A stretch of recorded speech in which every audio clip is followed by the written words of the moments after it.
اور رسولullah صلی اللہ علیہ وسلم نے اسی فرمایا تھا دنیا جہان کی پریشانی، دکھ، مصیبت، اس سے اگر نجات کسی کو چاہیے راستے تین ہیں: املک علیک لسانک ولیسعک بیتک وابکی علی خطیئتک ولسانک رطبا من ذکر اللہ۔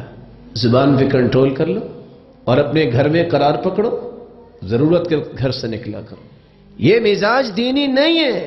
اس بات پہ غصہ کرنے والے کریں گے، کر بھی لیں گے تو اپنا ہی نقصان کریں گے۔ یہ مزاج دینی نہیں ہے کہ مسلمان ہو اور 6 8 دن عیاشی کے لیے نکلے، سیر کے لیے نکلے۔ آپ دعوت کے لیے نکلو، تمہیں کیا کچھ پتا نہیں ہے، نماز سکھاؤ، لوگوں کو دین کی بات بتاؤ۔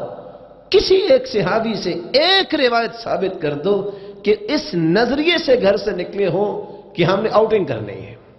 سیاحت امتی الجہاد، میری امت کی سیر و سیاحت جہاد ہے۔ جہاد کا مطلب کیا ہے؟ دل سے شک شبہ دور کرنا۔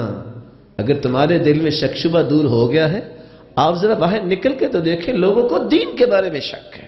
علم سیکھنا، عمل کرنا، دعوت دینا۔ 13واں درجہ کافر کے سامنے اپنے سینے کو تان کے کھڑا ہونا اور اس کو سبق سکھانے کے لیے تلوار اٹھانا، کافر کے سامنے، مسلمان کے سامنے نہیں۔ اگر سکون چاہیے، ہر قسم کی مصیبت سے آزادی چاہیے، وَابْكِ عَلَى خَطِئَتِكَ، اپنے گناہوں پہ رو لے اور اپنی زبان کو ذکر سے تر رکھے۔ اللہ مجھے اور آپ کو توفیق سے نوازے۔